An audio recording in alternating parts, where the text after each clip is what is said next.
رئيس الملول المحترم، السيد رئيس المحكمة الابتدائية في زكان، السيد وكيل الملك لدى المحكمة الابتدائية، السيد ممثل الحامية العسكرية للقوات المسلحة الملكية، السيد القائد الإقليمي للدرك الملكي، السيد القائد الإقليمي للقوات المساعدة.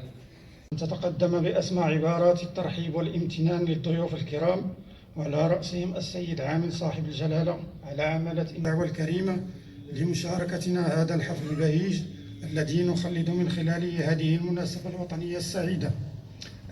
آيات بينات من الذكر الحكيم يرتلها على مسامعكم الفقيه الحسن المزقو إمام مسجد أم قايب شيرا.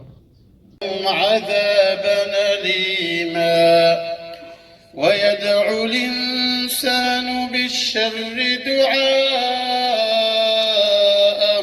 بالخير. بالمغاربة محمد الخامس رحمة الله تعالى عليه.